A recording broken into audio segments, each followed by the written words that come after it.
দেখছেন বার্তা এক নজর। বর্ষার মুখে যখন মহেশতলা পৌরসভা চারিদিকে এবং বাড়িঘর দুয়ারে বৃষ্টির জলে জলমগ্ন, কোনো উপায় নেই। এলাকার মানুষ যখন দেখছে আর জল নামছে না, এই মহেশতলা অঞ্চলের বেশিরভাগ ওয়ার্ডগুলোর সাথে যে বৃহত্তম খাল, তার নাম মিরপুর খাল। ওই খাল গত 16 বছর ধরে এই খাল কাটানো হয় না, তাই জল যাওয়ার কোনো ব্যবস্থাই নেই।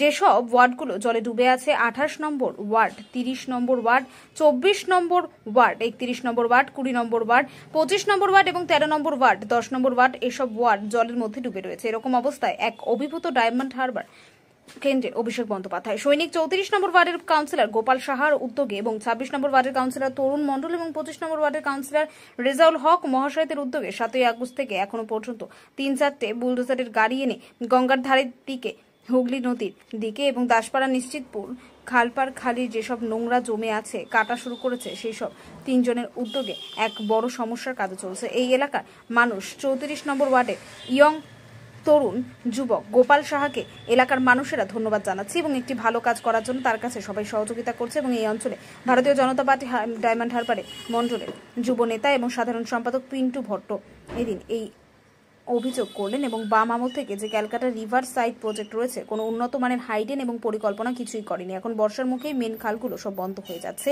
কালের উপর দিয়ে ঘরবাড়ি করে নিয়েছে। বর্ষার মুখেই এখন কাজ শুরু করলে কি আর হয়, এর আগে চিন্তা ভাবনা করা